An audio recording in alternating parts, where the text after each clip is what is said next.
Hello and welcome to Make It, Five Nights at Freddy's in Unity.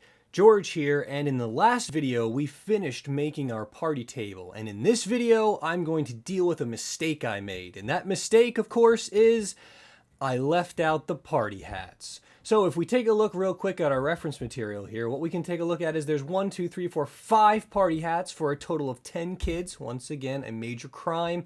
It does look as though they have, let's zoom in a little bit, they have some sort of, what are those bands that they would put to the side, so that makes things a little bit more pain in the butt. I'll have to put some sort of like a stranding cable or something around them.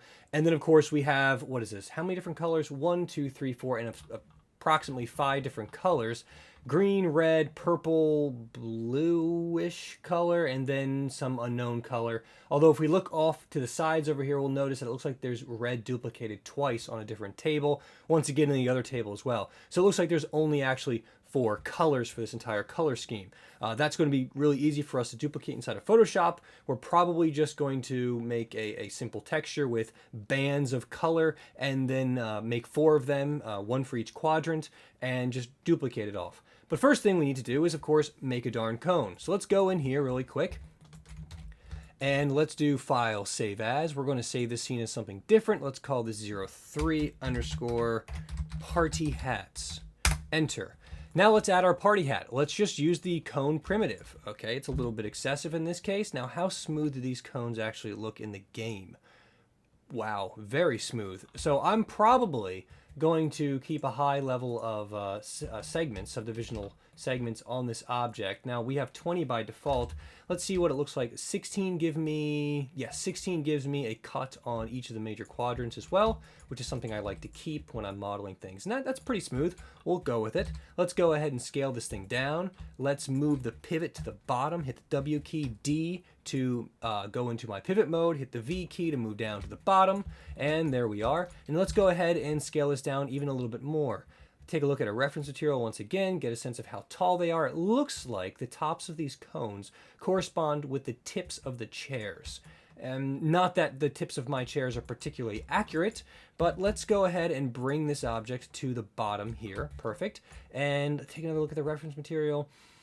The cones are situated right between each chair, it seems, as well. So we'll use the chairs as sort of a model for this.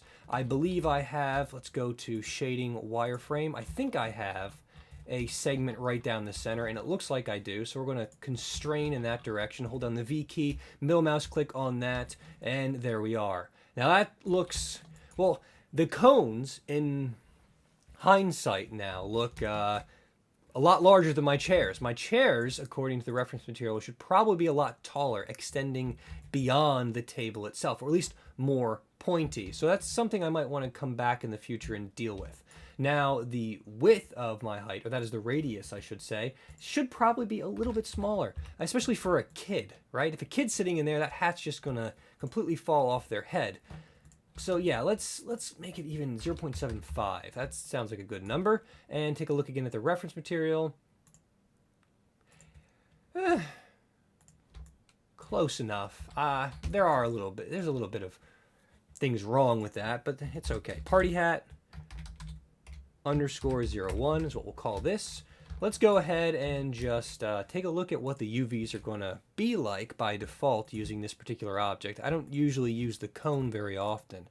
Let's go to Panel and UV Editor, see what this is. Okay, well the bottom of this object will never be seen, so I might as well go ahead, go to Face Mode and nuke the bottom. And of course that just leaves me with these UVs right here. Now of course we can fill this entire region if we want to. Let's go to Polygons, Layout, and hit Apply really quick, and it's going to scale that object up to fill the entire space. Now, in hindsight, I realize that that's really not what I want to do. I want to create a texture where the cones themselves are going to be in each of the 4 quadrants. So let's go ahead and rescale that back down. And actually, let me just back up a little bit, see if maybe if it's the right size off the bat. I'm going to hold down the D key and the V key and snap it over there. I'm going to move this over to the side, hold down X key to grid snap. And actually, it looks like by default, that cone is exactly where we want it to be. Perfect. Now I'm also looking at this cone and wondering if this is the right UV layout for me. So this particular UV layout goes all the way across this object. It might be easier for me to do a projection straight down of this object and make the lines inside of Photoshop. I'm not sure which way I'm going to go yet. I'm going to think about it and come up with a solution later on. Let's do a Shift D real quick, move this guy on over, snap him right there, and we'll do the same thing, Shift D over here, but now we're going to just hopefully assume that all the chairs are in the same place. Shift D, and then we have our 5 party hats. Although it looks like I'm a little bit off the end of the table there. Take another look over here. These party hats are definitely not that far off the table. So that means that technically my chairs might be a little bit too large as well. But we're just going to push them back in a bit. Okay. Now, there are 4 party tables that matter, or 4 party hats, excuse me, that actually matter in this case. Let's go to UV mode. I'm going to grab the UVs for this object in particular and move them on over. Hold down D and V once again to snap there, and X key to make sure it goes right there on that corner. So we have 1, 2, 3. Let's move this one. Now, I kind of did that out of order, DV, but it's all right. V, hold down the X key once again, move it down there, and this one over here, select them all, DV again, X, and move that down to the other corner. Now we have, if we look at all of these objects at the same time, our UV's pretty much completely filled, and this is where I'm going to be putting all of my information. F8 to go back to object mode, save really quick. I'm going to delete that last party hat, doesn't matter so much. No, let's keep it. So now that we have this, let's grab all 3 at the same time, and let's go to Polygon, UV Snapshot. 2048 is a bit excessive for something this simple. Let's just do a simple 512 size material. Let's go to Browse and go up. Let's go to our UV Maps and call this Party Hat underscore UVW. Save this on out, make sure we're in PNG mode, hit OK. Good to go. Save. Let's go into Photoshop now and load it up. Now within Photoshop, we're going to want to open up that UVW image. Go to File, Open. Oops, I'm on a different project. Yes, you'll be seeing that shortly. My Chaos Orb project. Let's go ahead and jump into Five Nights at Freddy's under Reproduce It, FNAF, and let's go to UVW Maps, and finally the actual party hat. Perfect. Now, take another look at this reference material. It looks like it's a slightly gray color for the party hat with a swirl situated around it. So let's go ahead and create a layer underneath this. We'll just call this the base. We're going to use a color that isn't quite white, but very close to it. Shift F5 to go to fill, hit Enter key to do that for the background. Let's rename this our UVW layer as well. Now let's hit Control and apostrophe to bring our grid up, and let's start making our swirls. Thinking about how I want to do this, I can either manipulate this in the Maya side, or I can manipulate this on the Photoshop side. If I just create swirls or lines, I can always rotate the UVs to have it sample at as if they're spiraling up. And I think that's what I want to do. I'm going to use these UVs just as a base. This isn't going to be the final way it looks. Let's go ahead into Line Tool and choose a color that makes sense. Actually, let's go ahead in here. Let's hit Print Screen. Go into Photoshop, Control N, Enter, Control V, and let's just sample this region right here. Bring in these colors so I can get a sense of what's going on. Control A, Control C, come over here, Control V. I only need those colors, so it doesn't matter what the scale of this image is. I'm just going to move it somewhere right in there. Let's go ahead and move that below the UVs, create a new layer. And in this layer, let's start with the green for right now. Somewhere close to that specular highlight, but not so close that I know it's not the right color. I'm going to tweak this a little bit, make it a little bit brighter green maybe. Okay, let's go ahead in here and I can use the line tool or the rectangle tool. I'm probably going to want to use the grid to assist me on this. It looks like I've got 1, 2, 3 spirals going on. Let's go to Edit, Preferences, and let's choose grids. Under grids right now I have this set up at every 25% of the total. That's nowhere near enough. Let's do subdivisions. Let's see what 2 is like. No, let's do 3. 1, 2, 3. Let's do 4. So with 4, I can do 1, 2, 3. Nah, let's do 5. So I can do 1, 2, 3, 4. I can do 4 segments with this. So then let's go ahead and just draw out our objects really quick. I'm going to go to Transform tool, hold down the Alt key to copy this, and just move it into place for each of these.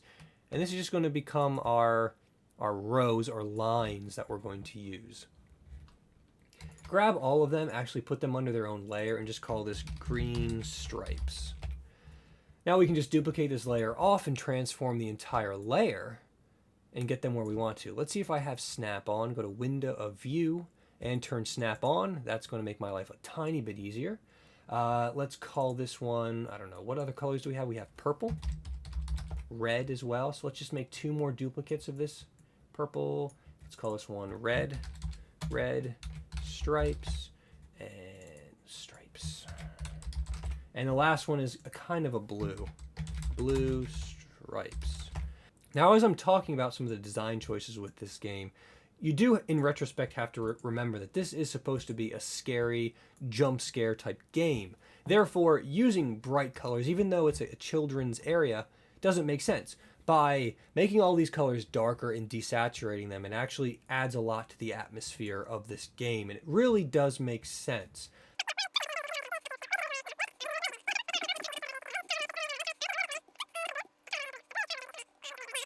That's a good start for us. Now we're going to bring this back over into Maya and see what we can do. Now, of course, we can go in here and we can do some more interesting things. If we want to noise things up a bit, maybe we want to just add a new layer really quick. We'll fill this up with a gray color so we don't bias it in either direction too much. Go to filter, and of course, let's do a noise, add noise. I don't want to add that kind of noise. That's a bit much. Let's use monochromatic, and let's go down quite a bit. And let's then use filter, blur, Gaussian blur, and just blur that noise up a tiny bit. There we are. Let's do a overlay on top of that now.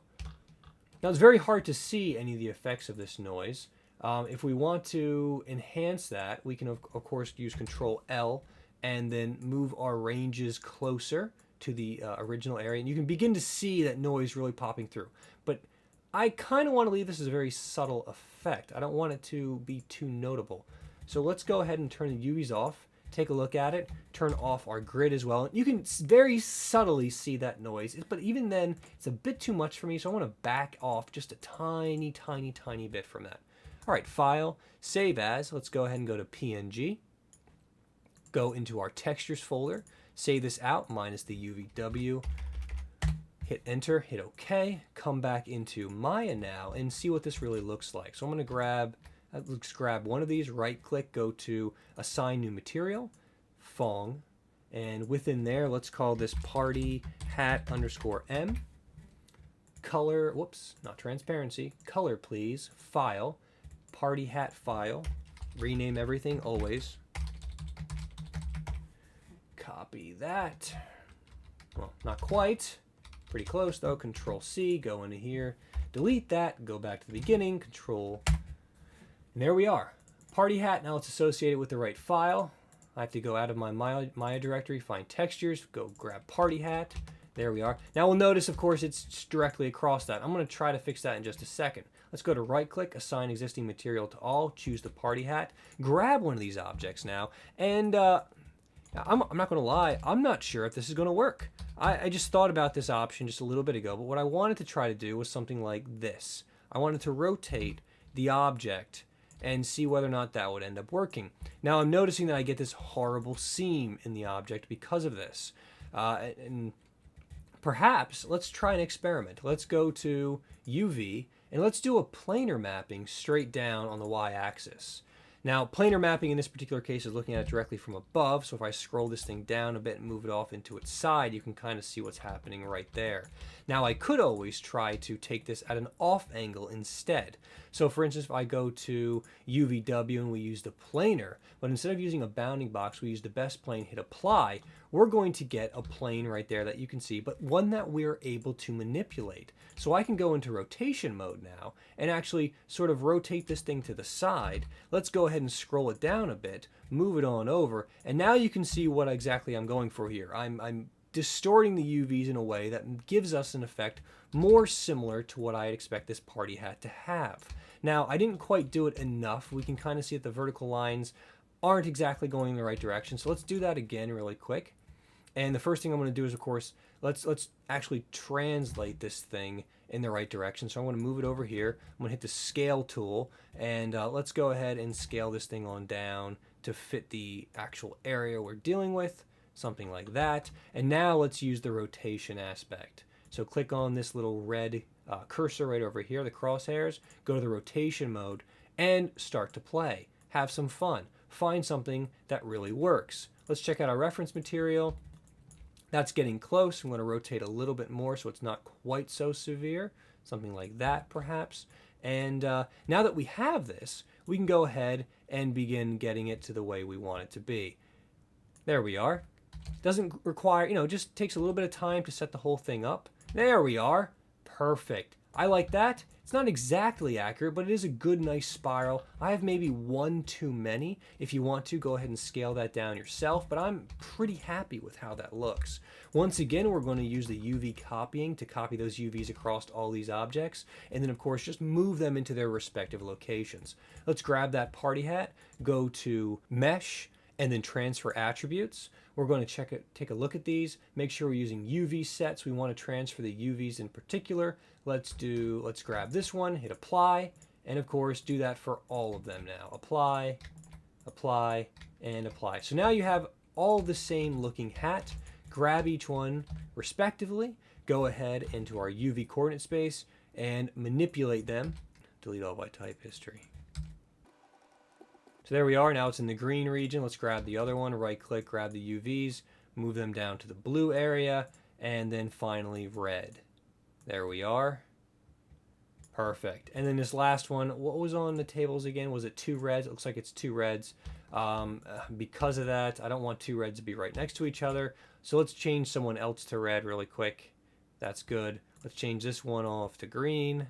That's good. And let's make this one red as well. Grab those UVs, move it on over somewhere right about there. Perfect. There we go. We made our party hats. Now, I'm not going to stress about those, the actual, bands that go around your neck. We can add these, but really it's just unnecessary polygons at this point. We can always come back and do it later. But for right now, I'm pretty happy with those party hats. They look good to me. Hope you had some fun with this one. We did it real quick and dirty, but hey, we got it done. Tune in next time. We're probably going to take a look at starting to model maybe some of the characters because I really want to jump into the game mechanics. And in order to do that, I need an actual character. I'll probably discuss some of my thoughts on how I'm going to go about doing that and what characters I'm actually going to create. Thanks again. George, out. Bye.